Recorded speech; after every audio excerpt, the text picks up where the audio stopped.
नमस्कार, स्वागत है आपका। आप देख रहे हैं स्वदेश खबर। मैं हूं आपके साथ प्रशांत पांडे। शेयर बाजार में आज जबरदस्त बढ़त देखने को मिली। सेंसेक्स 1436 अंक चढ़कर 79,943 के स्तर पर बंद हुआ। वहीं निफ्टी भी 445 अंकों के उछाल के साथ बंद हुआ और 24,188 के स्तर पर बंद हुआ। कैसा रहा बाजार में एक्शन, बता रहे हैं अंश भीलवार। तो आज काफ़ी पॉजिटिव सेशन रहा है। निफ्टी ने जो साइकोलॉजिकल मार्क होता है 24,000 का, उसे तोड़ के ऊपर जाके क्लोज होता हुआ नजर आया। साथ ही साथ अगर चार्ट पे देखें तो जो 200 डीएमए काफ़ी स्ट्रॉन्ग रेजिस्टेंस की तरह एक्ट कर रहा था, उसे भी निफ्टी ने अच्छे से तोड़कर ऊपर जाके क्लोज देता हुआ नजर आया। तो काफ़ी पॉजिटिविटी नजर आ रही है। साथ ही साथ निफ्टी का आज जो गेन हुआ है वो पिछले एक महीने का सबसे बड़ा गेन भी है। अगर हम दूसरे ब्रॉड इंडिसेस की बात करें तो मिड कैप का ये चौथा सेशन है लगातार खरीदारी का, तो स्मॉल कैप का ये तीसरा सेशन है लगातार खरीदारी का। अब सेक्टर्स की बात करें तो ऑलमोस्ट सारी सेक्टर हमें हरे निशान में क्लोज होते हुए नजर आए। स्पेशली ऑटो सेक्टर आज का टॉप सेक्टर गेनर रहा है, जिसने 1 मंथ हाई के लेवल को भी टच किया है। साथ ही साथ ऑटो इंडेक्स का आज का जो गेन है वो पिछले कुछ 6 महीने का सबसे बड़ा गेन भी है। इसके साथ साथ हम देख रहे हैं कि निफ्टी फार्मा ने भी 2 महीने के ऊपरी स्तर को छुआ है और ये छठवां सेशन है लगातार खरीदारी का। तो एफएमसीजी ने भी काफ़ी अच्छी खरीदारी दिखाई और इसमें भी ये 5वां सेशन था लगातार खरीदारी का। तो ऑटो और एफएमसीजी इंडेक्स में काफ़ी स्ट्रॉन्ग पॉजिटिव मोमेंटम दिख रहा है ऊपर की तरफ बनते हुए। इसके साथ साथ हम अगर दूसरे इंडेक्सेस की बात करें तो पीएसयू बैंक और एनर्जी का ये तीसरा सेशन था लगातार खरीदारी का। तो आईटी और बैंक का दूसरा सेशन था लगातार खरीदारी का। तो ओवरऑल देखा जाए तो काफी पॉजिटिव सेशन रहा है।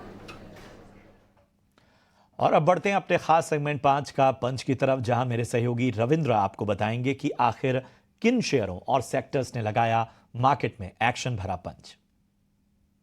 5 के पंच में बात करेंगे 5 ऐसे स्टॉक की जिसमें आज एक्शन देखने को मिला। तो सबसे पहले बात करते हैं रेलटेल कॉर्पोरेशन ऑफ इंडिया की, जहां पर कंपनी को जो है 78.4 करोड़ का ऑर्डर मिला है भारत कोकिंग कोल लिमिटेड से। इसी के साथ साथ सीएसबी बैंक भी आज फोकस में रहा है Q3 अपडेट के चलते, जहां पर बैंक का जो टोटल डिपॉजिट है वो 22.17% अप था ईयर ऑन ईयर बेसिस पर। वहीं ग्रॉस एडवांसेस जो है उसमें 26.45% की जो ग्रोथ देखने को मिली ईयर ऑन ईयर बेसिस पर। अगला जो स्टॉक है अशोक लीलैंड, जहाँ पर कंपनी ने Q3 अपडेट अनाउंस किए हैं और कंपनी का जो डोमेस्टिक रहा है, डोमेस्टिक टोटल सेल्स रहा है, उसमें 4% की ग्रोथ देखने को मिली ईयर ऑन ईयर बेसिस पर।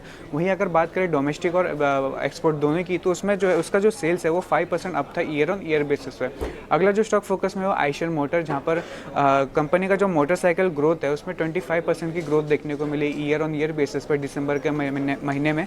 इसी के साथ साथ सीवी व्हीकल ग्रोथ जो है उसमें 3.7% की ग्रोथ देखने को मिली और एक्सपोर्ट में भी जो है 52% की ग्रोथ देखने को मिली, जिसके चलते स्टॉक जो है अपने ऑल टाइम हाइट पर ट्रेड कर रहा है। अगला जो स्टॉक है पंजाब नेशनल बैंक, जो जहाँ पर बैंक का जो एडवांसेस है उसमें 15% की ग्रोथ देखने को मिली ईयर ऑन ईयर बेसिस पर। वहीं डोमेस्टिक एडवांसेस में जो है 14.1% और डिपॉजिट में जो है 15.6% की ग्रोथ देखने को मिली ईयर ऑन ईयर बेसिस पर। शुक्रिया करेंगे इस अहम जानकारी के लिए रविंद्र आपका। बढ़ते हैं आगे। जी एंटरटेनमेंट मामले में एक बड़ी खबर सामने आ रही है। खबरें हैं कि सेबी ने कारण बताओ नोटिस तो वापस ले लिया है, मगर क्या इस खबर की बाकी परतें हैं, यह समझना बेहद आवश्यक है। और इन तमाम पहलुओं को समझा रहे हैं मेरे सहयोगी अंकुर मिश्रा। जी अंकुर, बताएं आखिर पूरा मामला है क्या? जी हाँ, सूत्रों का यही कहना है कि जी एंटरटेनमेंट या सुभाष चंद्रा के खिलाफ सेबी ने चार्जेस वापस नहीं ले लिए हैं। एक ऑर्डर आया है 2 जनवरी को, जहां पर सेबी ने प्रोसीजर्स का हवाला देते हुए जो चार्जेस थे, जो सेटलमेंट ऑर्डर था, शो कॉज नोटिस था, उसको वापस ले लिया है। और यहां पर साफ साफ बोला गया है कि फाइंडिंग्स जो हैं फर्दर इन्वेस्टिगेशंस की, वो एक डिसीजन का कारण है। इनफैक्ट यहां पे ऑर्डर में यह भी साफ बोला गया है कि जो सेटलमेंट एप्लीकेशंस थी जो फाइल की गई थी पुनीत गोयन का सुभाष चंद्रा द्वारा, उनको रिजेक्ट कर दिया था और इन्वेस्टिगेशन फाइंडिंग जो है अब वो मोर इंटीग्रेटेड, यानी कि एक साथ एक ही ऑर्डर में होगी। तो ऐसा नहीं है कि सारे चार्जेस वापस ले लिए गए हैं या फिर सेबी अब कोई जांच नहीं करेगा, बल्कि एक और ऑर्डर आने वाला है। आपको याद होगा कि कंफर्मेटरी ऑर्डर पास किया था सेबी ने जी एंटरटेनमेंट के खिलाफ, और अब एक्सपेक्टेशन यही है कि फाइनल ऑर्डर में सारी फाइंडिंग्स को ध्यान में रखा जाएगा। ये जो पूरा मामला है वो section 11B of SEBI act के तहत यहाँ पे प्रोसीडिंग्स आगे बढ़ेंगी, लेकिन सेबी की जांच अभी भी जी एंटरटेनमेंट के खिलाफ चल रही है और सूत्र हमें ये बिल्कुल कंफर्म कर रहे हैं। शुक्रिया करेंगे अंकुर इस पूरे मामले की तमाम परतों को सामने रखने के लिए। बढ़ते हैं आगे। सोना निवेश के लिए क्यों सबसे बेहतर निवेश है? क्यों निवेशकों की पहली पसंद गोल्ड है? इससे जुड़ी एक रिसर्च के साथ मेरे सहयोगी विश्व मोहन जुड़ गए हैं। जी विश्व मोहन, बताएं आखिर क्या कहती हैं आपकी फाइंडिंग्स?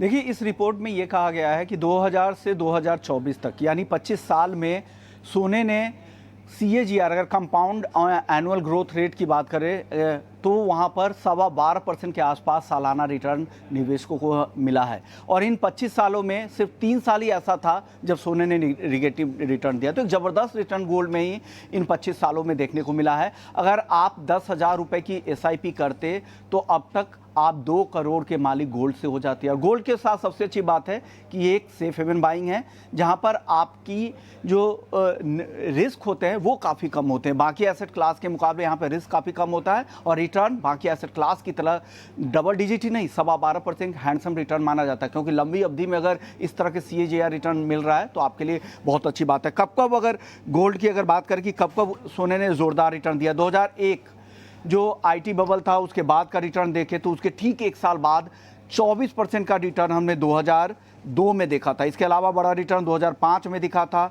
सबसे बड़ा रिटर्न हमने देखा था 30% का 2008 में।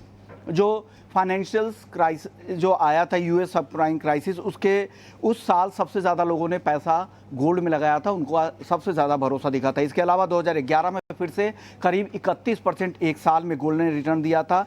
2024 में 23% का रिटर्न हमने देखा ही दिया है। इससे पहले 2020 कोविड ईयर था, सबसे ज़्यादा लोगों ने सोने को पसंद किया और गोल्ड ने उस साल भी 28% का रिटर्न दिया। तो ओवरऑल आप अगर देखें तो कंसिस्टेंटली गोल्ड ने ज़बरदस्त बाकी एसेट क्लास को आउट परफॉर्म किया है और औसत रिटर्न भी 12.25% का रहा है। यानी लंबी अवधि के लिए आपने अगर गोल्ड में पैसा लगाया होता तो किसी भी एसेट क्लास से कम रिटर्न गोल्ड ने नहीं दिया है। शुक्रिया करेंगे विश्व मोहन आपका इस अहम जानकारी के लिए। बढ़ते हैं आगे। छोटे शहरों की अगर हम बात करें तो यहाँ डिस्क्रिशनरी प्रोडक्ट के डिमांड में बढ़ोतरी देखने को मिली है। आखिर क्या कहती है रिसर्च? सबसे पहले आपको बताएं, यहाँ पे शहर ज़रूर छोटे हो सकते हैं लेकिन बाज़ार बड़ा हो चुका है। छोटे शहरों में जो डिस्क्रिशनरी प्रोडक्ट्स है वहाँ पे डिमांड की जो इजाफा देखने मिली है, इसको Tier 2 to Tier 4 जो है सिटीज़ कहते हैं। और यहाँ पे देखें तो खपत जो है ये बढ़ते चली जा रही है। अब निएल्सन की रिपोर्ट आई है जो मुझे बहुत इंटरेस्टिंग लगी कि भारत का जो एक्चुअल ग्रोथ है कंज्यूमर डिस्क्रिशनरी का वो हमारे सामने आता है। लेकिन आंकड़ा क्या है, आंकड़ा क्या बताता है? यहाँ पे देखते हैं अलग अलग सेगमेंट्स है। स्मार्टफोन की सेगमेंट्स की बात करें तो अच्छी ग्रोथ आई है। छोटे शहर में देखें तो 3.5% का ग्रोथ आया है। वही टीवी, वॉशिंग मशीन और लैपटॉप, इसके बारे में बात करें तो सारे ही सेगमेंट में आप कह सकते हैं कि बड़े शहर को जो है पिछाड़ दिया गया है अगर आप कंज्यूमर डिस्क्रिशनरी की डिमांड की बात करें तो। लेकिन ओवरऑल कैसे लगता है सेगमेंट वाइज, उस पर भी बात कर लेते हैं। स्मार्टफोन की जो एंट्री सेगमेंट है वो लगभग 45% कंट्रीब्यूट करती है टोटल सेल्स में। छोटे शहरों में जो स्मार्टफोन की बिक्री है उसका हिस्सा भी बढ़ चुका है, 53% हो चुका है। तो ये एक इम्पॉर्टेंट चीज़ है। इसके अलावा देखेंगे तो Tier 1 शहरों में जो हिस्सेदारी है स्मार्टफोन की वो सिर्फ 45% की है। अगर छोटे शहर की बात करें तो लैपटॉप्स में भी ग्रोथ आया है। और या आप कह सकते हैं कि जो वॉशिंग मशीन और टेलीविजन्स है इन सारे सेगमेंट्स में भी जो है एक अच्छी ग्रोथ देखने मिल रही है। तो स्मार्टफोन तो है ही, लेकिन उसके साथ साथ बहुत सारे एंसिलरी प्रोडक्ट्स में भी जो है आप देख सकते हैं तेज़ी देखने मिल रही है। और अनुमान है कि ये जो सारे कंज्यूमर डिस्क्रिशनरी प्लेज है इनमें भी एक अच्छी ग्रोथ देखने मिल सकती है। गाड़ी की बात करें तो यहाँ पे भी जो है छोटे शहर से ज़्यादा कंट्रीब्यूशन देखने मिल रहा है। खास करके कुछ कमेंट्री भी आ रहे हैं लिस्टेड प्लेयर्स के, जहाँ पे आप कह सकते हैं कि कमर्शियल व्हीकल्स और पैसेंजर व्हीकल्स दोनों में ही इम्प्रूवमेंट देखने मिल रहा है। तो ये एक बड़ी ट्रेंड है जो हमने जो पकड़ी है। और याद रखिए कि ओवरऑल जो है जो अर्बन रूरल गैप होता है, अब ये जो होती है कमाई के लेके होती है और एक टाइप से एक इंडेक्स है, उसमें जो है आप देख सकते हैं कि एक इम्प्रूवमेंट देखने मिला है। 2011-12 में जो डिवाइड था कंजम्पशन को लेके वो 84% का था। अब वही आप कह सकते हैं 12 साल बाद ये जो डिफरेंस है वो घट के 70% हो गया। तो ये एक बड़ा डेटा है जो कहता है कि जो अर्बन रूरल का कंजम्पशन है वो धीरे धीरे रूरल की तरफ जो है शिफ्ट हुआ जा रहा है। और ये एक बड़ा ट्रेंड है जो आने वाले सालों में भी देखने मिल सकता है।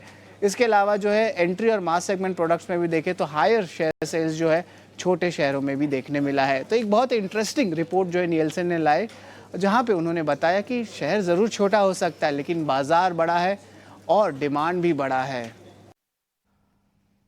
शुक्रिया करेंगे शरद आपका इस अहम जानकारी के लिए। इधर सूत्रों के हवाले से खबर है कि केंद्रीय वाणिज्य मंत्री पीयूष गोयल कल ईवी सेक्टर के प्रमुख दिग्गजों से मिलने वाले हैं। क्या है खबर, बता रहे हैं सुमित चतुर्वेदी। कॉमर्स मिनिस्टर पीयूष गोयल कल इलेक्ट्रिक व्हीकल के प्लेयर्स से मिलेंगे। इसमें शामिल होंगी 2 व्हीलर कंपनियां, 4 व्हीलर कंपनियां और कई ऑफिसर्स जो अलग अलग मंत्रालय से होंगे, जिसमें रोड ट्रांसपोर्ट मंत्रालय, पेट्रोलियम नेचुरल गैस मंत्रालय और भी कई मंत्रालय शामिल है। मुद्दा होगा इस बैठक का कैसे ईवी चार्जिंग इंफ्रास्ट्रक्चर को देश में और बढ़ावा दिया जाए। ये एक ऐसी चीज है जिस पर बहुत ही फोकस देने की जरूरत है, ऐसा मानना है उद्योग मंत्रालय का, और इसके लिए इन सब प्लेयर्स को बुलाया गया है। बात करें इलेक्ट्रिक व्हीकल मार्केट की, तो मार्केट में कुछ मंदी आई है, डिस्काउंट ज्यादा हो गए हैं। हालांकि कंपनियां और से और इलेक्ट्रिक गाड़ियां उतार रही हैं मार्केट में। मारुति सुजुकी, ह्यूंडई ये गाड़ियां इस महीने नई लेकर आएंगी। 2 व्हीलर प्लेयर्स भी काफी नए उत्पाद लेकर आ रहे हैं। पर देखने वाली बात है कि इलेक्ट्रिक व्हीकल इंफ्रास्ट्रक्चर जो है वो बढ़ नहीं रहा है। इसके चलते मुश्किलें हो रही हैं ग्राहकों को और ये सेल्स में कमी आ रही है। तो कल की बैठक महत्वपूर्ण होगी, जिसमें इस सब पे जोर दिया जाएगा कैसे चार्जिंग इंफ्रास्ट्रक्चर को बढ़ावा दिया जाए। शुक्रिया करेंगे सुमित आपका इस अहम जानकारी के लिए। चलिए बढ़ते हैं आगे। बजट से पहले वित्त मंत्री की फाइनेंशियल सेक्टर कैपिटल मार्केट के प्रतिनिधियों के साथ बैठक है। खबर बता रहे हैं प्रकाश प्रियदर्शी। देखिए, बजट से पहले प्री बजट कंसल्टेशन की जो प्रक्रिया है वो चल रही है। वित्त मंत्री अभी तक कई सेक्टर के जो रिप्रेजेंटेटिव्स हैं उनके साथ बैठकें कर चुकी हैं। तमाम प्रतिनिधियों ने जो अपनी अपनी सिफारिश हैं वो वित्त मंत्री के सामने रखी हैं।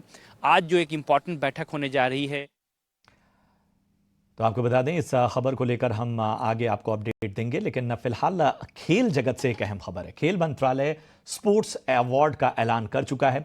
ओलंपिक में डबल मेडल जीतने वाली shooter Manu Bhaker, world chess champion D Gukesh के अलावा किन खिलाड़ियों को मिलेगा ये सम्मान, बता रही हैं हमारी सहयोगी करिश्मा सिंह। जी बिल्कुल, ये काफी बड़ी खबर है कि मनु भाकर और डी गुकेश को भी खेल रत्न अवार्ड दिया जाएगा। हमने देखा पीछे कुछ दिनों में कैसे कंट्रोवर्सी भी हुई थी मनु भाकर को लेके कि उनका नाम नहीं था। उन्होंने भी एक स्टेटमेंट जारी की कि शायद उनसे अप्लाई करने में कोई गलती हो गई, डेडलाइन मिस हो गई। लेकिन फिर उनके कोच, उनके माँ बाप का कहना था कि जिस लड़की ने हिस्ट्री क्रिएट की, जिसने एक ही ओलंपिक में 2 मेडल जीते, क्या उसको भी अप्लाई करने की जरूरत होनी चाहिए, जहां तक कि हम खेल रत्न अवार्ड की बात करते हैं। लेकिन अब वो सारी कंट्रोवर्सीज जो हैं खत्म होती हैं, क्योंकि लिस्ट आ चुकी है, उसमें मनु भाकर का नाम है। और गुकेश की जहां हम बात कर रहे हैं, उन्होंने चेस में जो है भारत का नाम रोशन किया है। यंगेस्ट वर्ल्ड चैंपियन वो बने हैं। विश्वनाथन आनंद के बाद इंडिया से दूसरे वर्ल्ड चैंपियन है। 18 साल की उम्र ने गुकेश ने वो कर दिखाया है जो बहुत सारे लोग सिर्फ सोच पाते हैं या सोच नहीं भी पाते हैं।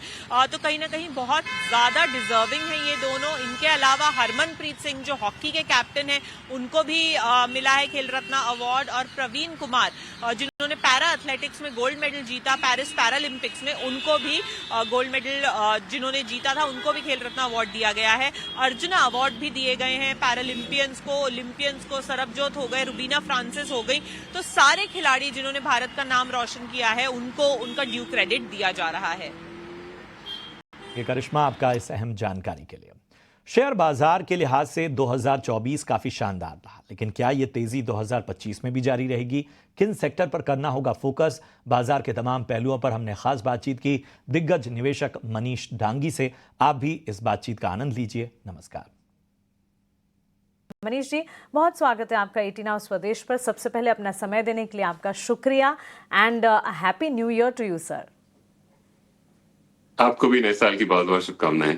बिल्कुल, नए साल की शुरुआत जहां हम कर रहे हैं मनीष जी, वैसे देखा जाए तो 2024 का साल जो था काफ़ी वॉलेटाइल, काफ़ी उतार चढ़ाव भरा रहा। काफ़ी कुछ देखा भी निवेशकों ने। 2025 की शुरुआत एज वी स्टेप इनटू 2025 काफ़ी सारे ट्रिगर्स हैं जो हमें देखने हैं। भारतीय बाजार के लिए बजट है, यूएस मार्केट्स के लिए अगर आप देखें ट्रंप 2.0 है, और इसके अलावा एफआईएस डीआईएस से जुड़ी अटकलें, क्वार्टरली रिजल्ट्स, बहुत कुछ डाइजेस्ट करना है हमें। इन सब में सवाल ये है कि भारतीय बाजार में तेजी वापस कब लौटेगी, एफआईएस वापस कब लौटेंगे? 2025 को आप कैसे देखते हैं सर? शुरुआत यहीं से करेंगे। भारतीय बाजार जो है उसमें तेजी के लिए आपको 3-4 चीजों का इंतजार करना पड़ेगा बड़ी तेजी के लिए। एक ऑफ कोर्स कि अगर बाहर के मैक्रो के हिसाब से देखें तो डॉलर बहुत स्ट्रॉन्ग जो है वो बंद हो जाएगा, यानी कि हमारी करेंसी का गिरना एट सम पॉइंट टाइम आपको लगेगा कि अब नहीं गिर रही है, इनफैक्ट थोड़ी बहुत अप्रिशिएट होने लगी है। तो एक वो बहुत बड़ा मार्कर होगा कि हिंदुस्तान में जो बाहर से स्ट्रेस आ रहा है वो बंद हो जाएगा। उसी वजह से ऑफ कोर्स एफआई इन्वेस्टर्स भी हिंदुस्तान से बाहर निकलना बंद करेंगे, इनफैक्ट वापस लाने की कोशिश होगी। तो एक तरीके से ये देखा जा सकता है। दूसरे तरीके से इंडिया के अंदर अगर आपको पॉलिसी को देखना होगा तो आरबीआई को कंफर्टेबली गाइड करना पड़ेगा मार्केट को कि हम रेट काटने के लिए तैयार हैं, ओमो करने के लिए तैयार हैं। तो और इंडिया के अंदर जो यील्ड कर्व्स है वो बहुत फ्लैट है, वो थोड़ा सा नीचे वाले जो शॉर्ट टर्म रेट्स हैं वो थोड़ी नीचे आएंगी। वो दूसरे तरीके से हिंदुस्तान के अंदर मार्केट्स की तैयारी में हेल्प करेगा कि वापस से तेजी आ सके। और तीसरा ऑफ कोर्स कि इंडिया के मार्जिन्स तो बहुत अच्छे हैं कॉर्पोरेट के, लेकिन टॉप लाइन की ग्रोथ बड़ी वीक है। तो वो आपको देखनी पड़ेगी कि क्या टॉप लाइन ग्रोथ वापस से कम डबल डिजिट तक जा सकती है, जो मुझे नहीं लगता अगले 2 क्वार्टर तक होने वाला है। तो ये 3 या 4 तरीकों से आपको ये ऑब्जर्व करना पड़ेगा कि देश के अंदर वापस से बड़ी तेजी आ सकती है क्या। हालांकि तो पहला मेरा व्यू यह है कि अगले कुछ महीनों तक, बिकॉज एक मैक्रो में स्लो डाउन हुआ है, ग्रोथ थोड़ी सी वीक हुई है, तो मेरे ख्याल से ये अगला 3-6 महीना ऐसे ही निकलेगा। कोई बड़ी भगदड़ शायद ना हो, लेकिन एक बड़ा सा सॉम्बर सा मूड बना रहेगा मार्केट के अंदर। तो एक ही बड़ी बात है कि मार्केट के अंदर जो एक्सपेक्टेशन है इन्वेस्टर्स का, वो अभी भी बहुत ज्यादा है। जिस हिसाब से बड़ा पैसा हिंदुस्तान के म्यूचुअल फंड्स के थ्रू या डायरेक्टली इन्वेस्टर्स लगा रहे हैं, मेरे ख्याल से वो एक्सपेक्टेशन एक रीजन बन सकता है कि मार्केट थोड़ा सा बुरा प्रदर्शन करे अगले 3-6 महीनों में, जब उनको लगे कि नहीं वो एक्सपेक्टेशन पे ठीक नहीं उतर रहा है मार्केट। तो ये मेरे ख्याल से 6-8 महीनों की कहानी है। At some point in time मैंने जो 3-4 चीजें आपको बताई, वो जब ठीक होने लगेगी तो वापस ऑफ कोर्स मार्केट बेहतर करने लगेंगे। ऑलराइट, तो कुछ कंसर्न ज़रूर हैं और जो कि मनीष जी ने हाईलाइट किए। Good morning Manish ji, new year की आपको ढेर सारी शुभकामनाएं। आपसे समझना चाहेंगे कि अर्निंग्स को लेकर इस बार क्या आउटलुक है और ये फैक्टर जो है कौन से सेक्टर्स पे इम्पैक्ट कर सकता है जहां पर थोड़ी सी और निराशा हाथ लग सकती है। क्योंकि देखिए कई बार अर्निंग्स का सपोर्ट भी रहता है पर वैल्यूएशन का इतना सपोर्ट नहीं रहता है, जिसके चलते इन्वेस्टर्स के लिए ये अच्छी बात नहीं है। तो अर्निंग्स के लिहाज से कोई ऐसे सेक्टर्स जो कि आप हाईलाइट करना चाहेंगे जहां पर वीकनेस और भी रह सकती है या एटलीस्ट स्लो डाउन या धीमापन ग्रोथ में देखने को मिल सकता है? तो आई थिंक जहां पे मेरे ख्याल से मार्केट को पॉजिटिवली सरप्राइज कर सकता है अर्निंग, वो आईटी है। बिकॉज वहां एक वीक रुपी जो है वो आईटी को एक्चुअली हेल्प करता है।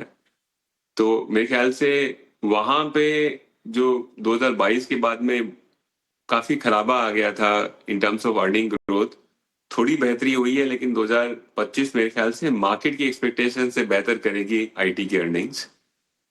जो चीज खराब कर सकती है वो बेसिकली पिछले 12 महीनों में अभी तक स्ट्रेस जो है, बैंकों का स्ट्रेस बढ़ा नहीं है। छोटी एनबीएफसीज, जो छोटे छोटे फाइनेंशियर्स, एमएफआईज, इनका स्ट्रेस तो बड़ा है, लेकिन बैंक में एनपीएस एक्चुअली बढ़े नहीं है।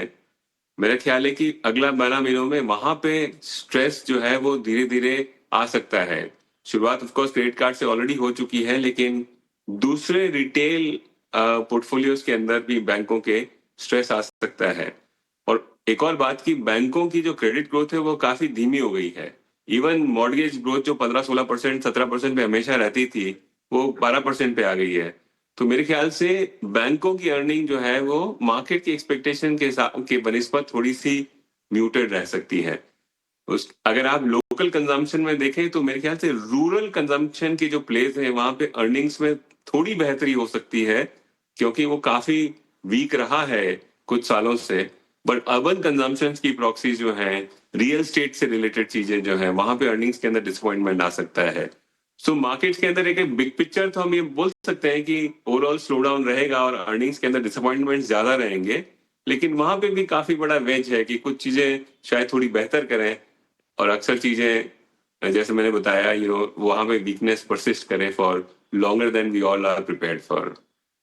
मनीष जी नमस्कार, अभिषेक बोल रहा हूँ। आपको नए साल की ढेर सारी शुभकामनाएं, हैप्पी न्यू ईयर सर। 2 छोटे छोटे क्वेश्चन हैं।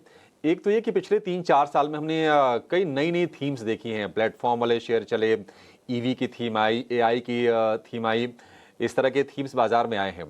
2025 की अगर हम बात करें तो आपके हिसाब से थीम ऑफ द ईयर क्या होगी? और एक जो सवाल है ना, बिल्कुल बेसिक सा क्वेश्चन है, जो नए निवेशक हैं जो शायद 2025 में बाजार में शुरुआत कर रहे होंगे, अगर मान लीजिए किसी को अगर 1 लाख रुपए बाजार में डिप्लॉय करना हो तो आपके हिसाब से वो सेक्टर कौन कौन से होंगे और कितने प्रोपोर्शन पैसे डालने हैं? तो आई थिंक थीम के पॉइंट ऑफ व्यू से मेरे ख्याल से एंटी थीम जो है इंडिया में, जो थीम बहुत एग्जैजरेटेड है और शायद अच्छा नहीं करेगा कई सालों तक, वो है इंडियन मैन्युफैक्चरिंग। और उसका जो ऑल्टर ईगो है, वो इंडियन सर्विसेज, वो मेरे ख्याल से बहुत अच्छा भी किया है और बहुत अच्छा करता रहेगा। सो आई थिंक अगर मैं ब्रॉड थीम्स के पॉइंट ऑफ व्यू से देखूं तो इंडियन मैन्युफैक्चरिंग डिसअपॉइंट करेगा और इंडियन सर्विसेज, खास करके आईटी। फिर आप रूरल वर्सेस अर्बन थीम को अगर के लेवल पे डिवाइड करें तो most probably rural as a business काफी अच्छा करेगा, क्योंकि वहां पे मैक्रो की टेलविंड से थोड़ी बहुत। अर्बन और डिस्क्रिशनरी कंजम्पशंस वीक करेगा। तीसरी तरीके से आप देख सकते हैं कि अगर करेंसी के थ्रू अगर नजरे से देखें तो जिन चीजों के अंदर वीक करेंसी से फायदा होता है, आईटी जैसे सेक्टर्स में अंदर, वहां बेहतरी होगी। और जिनमें के अंदर ऑफ कोर्स वीक करेंसी से नुकसान होता है, खास करके बीएफएसआई जैसे सेक्टर्स के अंदर, वहां पे नुकसान होगा। बीएफएसआई के अंदर अगर देखें तो होलसेल जो लेंडर्स हैं, काफी सालों तक एक आम निवेशक का ये मानना रहता है कि रिटेल जो बैंक करता है या फाइनेंसर करता है वो बेहतर करता है। मेरे ख्याल से अगला साल 2 साल होलसेल फाइनेंस के अंदर स्ट्रेस भी कम रहेगा और ग्रोथ का स्ट्रेस भी कम होगा, एनपीए भी कम होंगे, जबकि दोनों चीजों के अंदर रिटेल फाइनेंशियर्स को स्ट्रेस सॉर्ट ऑफ फेस करना पड़ेगा। तो इस तरीके से बेसिकली हम थीमों को अब दोनों तरीकों से देख सकते हो, क्या चीज अच्छी करेगी, क्या चीज खराब करेगी। दूसरा आपका क्वेश्चन था कि आप एक आम निवेशक है या इंक्रीमेंटली अगर आपको इन्वेस्ट करना है, तो मेरे ख्याल से तरीका वही है। एक पहला, इन्वेस्टर को हमेशा 2 चीज करनी चाहिए। इंडेक्स फंड में इन्वेस्ट करना चाहिए, किसी भी ठीक ठाक कम एक्सपेंस वाले इंडेक्स फंड में इन्वेस्ट करें। और दूसरा, एसआईपी के थ्रू इन्वेस्ट करना चाहिए। तो अगर आपको लाख रुपए इन्वेस्ट करना है तो उसको 1/10 करके 10-10 हजार रुपए करके आप पूरे अगले 10 महीनों के अंदर इन्वेस्ट। मार्केट ऑल इन जाने का नहीं है, ये मार्केट कोई पर्टिकुलर आप क्योंकि पहली बार अगर निवेशक हैं तो कोई यूनिक थीम्स को पकड़ने का भी नहीं है। एक एवरेज इन्वेस्टर को जनरली इंडेक्स खरीदना चाहिए सबसे पहले, और बाकी अगर आप एक ट्रेडर हैं या फिर आप एसेट एलोकेटर हैं तो उसके बारे में तो हम बात कर ही चुके हैं कि किस तरह से इस मार्केट को डिवाइड करके आप कुछ चीजों को पकड़ सकते हैं, कुछ चीजों को एक्चुअली अंडरवेट रह सकते हैं।